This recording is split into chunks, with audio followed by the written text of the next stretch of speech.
Sirens never screamed, but behind palace walls and inside a California courtroom, a silent war detonated the moment Prince William allegedly blocked Meghan's explosive $37 million escape blueprint, and Prince Harry made the choice that would rip royal titles from his own name forever. And no one walked away untouched. Breaking right now, the British royal family mired in one of its biggest crises in history. The hidden exit strategy did not begin in a burst of rage or a tearful argument. It began quietly, clinically, with the document stamped January 18, 2026, a 42-page internal blueprint known as Project Mirror that read less like a dream and more like an extraction plan. At the center of it all stood Meghan Markle, allegedly mapping out a permanent pivot to Doha under a reported $37 million media development package linked to a subsidiary associated with the Qatari sovereign fund. Housing logistics, layered security protocols, curated education placements, even long-term branding architecture built around the royal status of the children, nothing appeared spontaneous. A bespoke international school in Doha had draft enrollment forms prepared. Metadata later revealed repeated access under Meghan's administrative login. And then came the clause that made legal analysts inhale sharply: a dual citizenship sponsorship pathway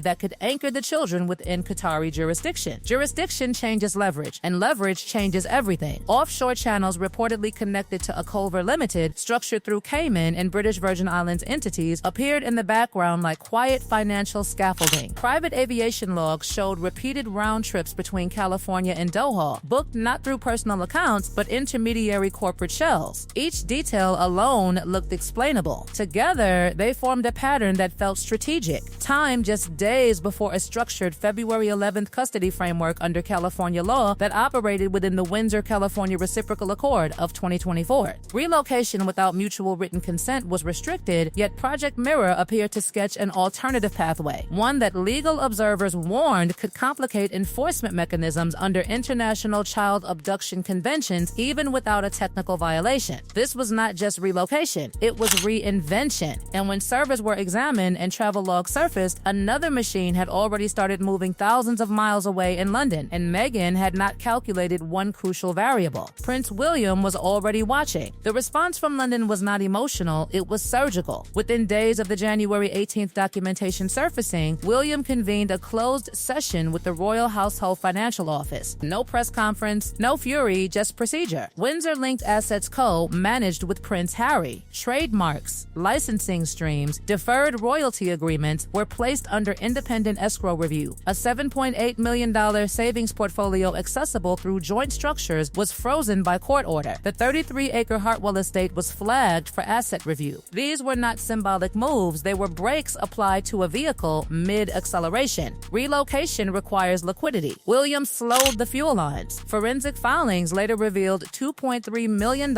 in personal expenditures between 2022 and 2025 on joint credit lines, including $480,000 in luxury fashion purchases, $670,000 in private aviation, $310,000 in image consulting. The numbers were framed not as scandal, but as pattern. Allegations surfaced that certain personal expenses had been categorized under foundation-related descriptions. Redacted documentation referenced Cayman-linked accounts receiving approximately $890,000 from Dubai-based event organizers. When the 2023 Crown Transparency Statute was activated and documents forwarded to the UK Serious Fraud Office, the custody dispute expanded beyond family and into systemic oversight. Inside Arcuel, morale reportedly fractured, senior staff resigned within 24 hours. Industry partners reassessed 2026 projects. The $37 million framework depended on movement, and by February 14th, much of that movement had been restrained, one account at a time. What appeared to be a marital breakdown now intertwined with escrow notices and international compliance protocols. And as financial restraints tightened, a different calculation began forming in Harry's mind. One, not about reputation, but about access to his children. By the time Project Mirror was read into the court record at the Santa Barbara Family Law Courthouse, the battle stopped being abstract. Harry had heard fragments before, strategic explanations, defensive language, but seeing January 18th stamped across a relocation manual changed something. Enrollment drafts accessed 14 times in a single week, encrypted communication seeking clarity on sovereign custodial protections and non-extradition guarantees. appointees flight logs to Doha. The map of a future he had not fully grasped now lay exposed. For legal observers, it was jurisdictional complexity. For Harry, it was proximity. If relocation proceeded under sovereign sponsorship, cross-border enforcement would grow tangled. On February 16th, his legal team filed motions requesting independent psychological evaluations, citing stress records and mediation concerns. Justice Maya Caldwell ordered the children's passports surrendered to a neutral third party and mandated monitored digital communication pending review. The courtroom air shifted. Metadata timelines were displayed, aviation records dissected, media exclusivity clauses examined. Years of distancing himself from the institution suddenly collided with the fear of losing day-to-day presence. That evening, Harry drafted a personal statement. It would not carry the styling of Duke or Prince. It would bear only his birth name, Henry Charles Albert David. It was not allegiance to the palace, it was narrowing identity to fatherhood. The relocation infrastructure was under scrutiny, financial mechanisms restrained, and inside courtroom 4B, the calculation shifted from independence to immediacy. Titles felt distant. Fatherhood did not. While Santa Barbara dissected documents, Windsor recalibrated quietly. Catherine, Princess of Wales, appeared in a 90-second video filmed at Grey House, speaking about stability and innocence without referencing legal filings. Within hours, it had been viewed millions of times, reframing public sentiment from adult conflict to child protection. Sophie, Duchess of Edinburgh, was appointed co-guardian during custodial transitions on British soil. Lady Louise Windsor arrived in the United States under diplomatic cover, accompanied by child welfare officers and a trauma psychologist. Her role observational but symbolic of treaty-backed oversight. It was soft power layered with legal reinforcement. In California, Meghan's legal team argued Project Mirror was exploratory brand planning aligned with global expansion, not custodial evasion. But the timing relative to the February 11th agreement complicated the defense. On February 18th, Justice Caldwell ruled the February 11th custodial framework permanent. Any relocation without mutual consent would require a $5 million bond. Meghan was ordered to reimburse $1.3 million to the frozen joint estate within 90 days. The foundation faced dissolution pending charitable distribution review. Commercial use of identifiers including Arch, Windsor, Sussex, and Lily would be restricted for a decade. Control of the children's primary social media presence transferred to a Royal Child Welfare Trust. The sentence that echoed longest declared that motherhood could not serve as both shield and weapon. The courtroom did not erupt, it exhaled. The $37 million blueprint had collapsed under judicial order. When the courthouse doors closed, Harry's reckoning began.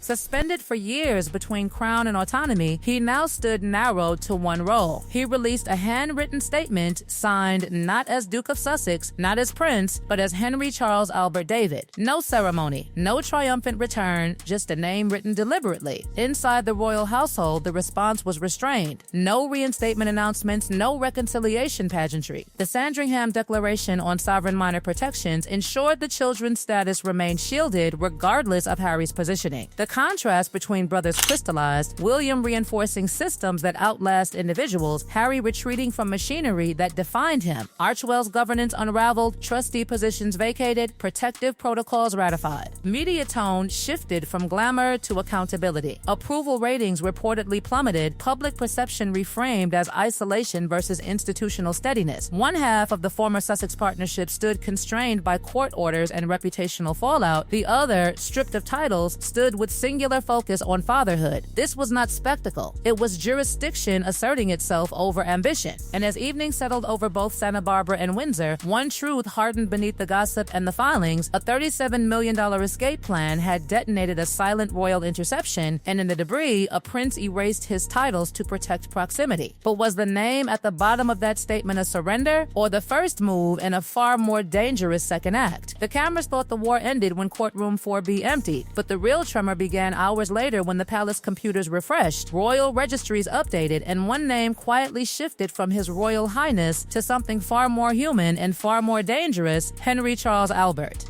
David.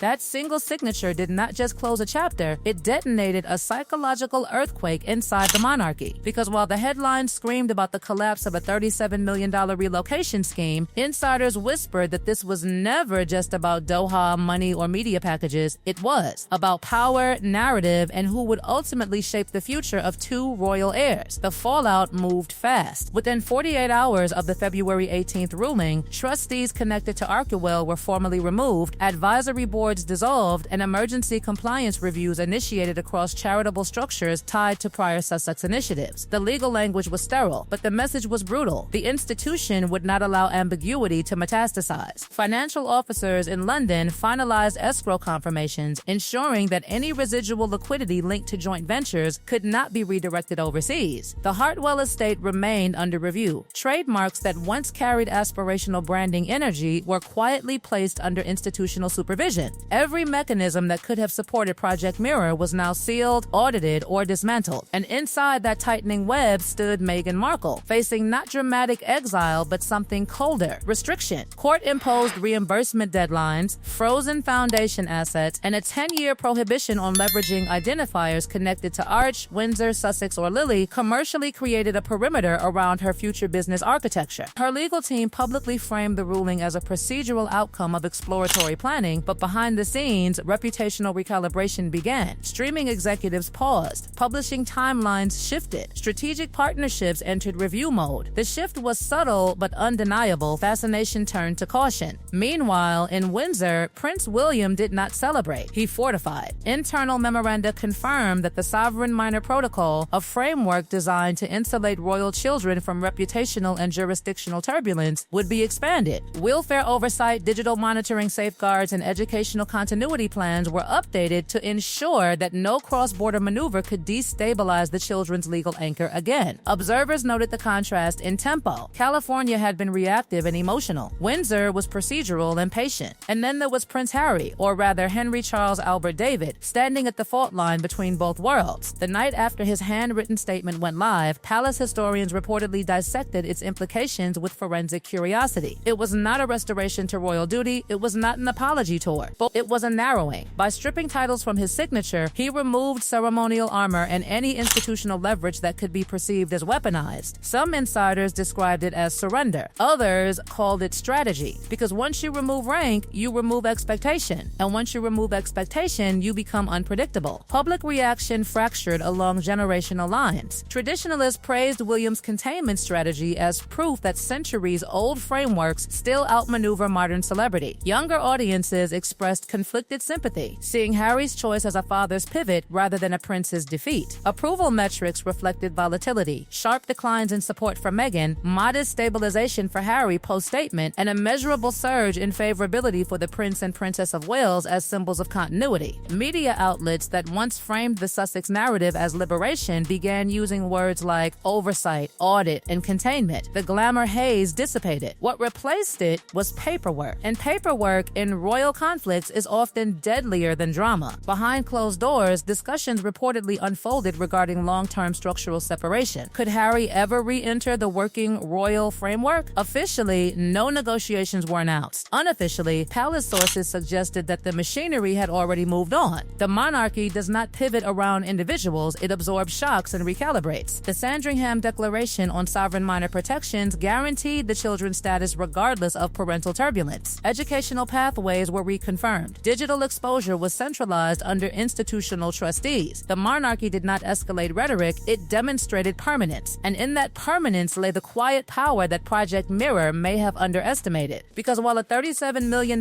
media partnership can build a narrative, centuries of treaty-backed protocol can dismantle one. By the end of February, the transatlantic temperature cooled publicly but simmered privately. Meghan faced compliance deadlines and reputational reconstruction. Harry faced the long silence that follows renunciation. William faced the weight of having intervened decisively in a family fracture. Yet the most profound shift was cultural. The idea that Martin fame could outmaneuver sovereign structure had been tested and halted. Commentators who once argued that global branding eclipsed royal tradition now acknowledge the durability of institutional safeguards. Still, unanswered questions lingered like smoke. Was Project Mirror purely strategic expansion that spiraled under suspicion? Or did its architects truly believe jurisdiction could be shifted without triggering countermeasures? Was Harry's renunciation an emotional rupture or a calculated extraction from a power struggle he could not win? And perhaps most haunting, did the collapse of the escape blueprint conceal deeper fractures that remained sealed from public view? Because even as compliance reports were filed and escrow notices confirmed, personal relationships remained strained. Co-parenting under court mandated digital monitoring is not reconciliation, it is regulation.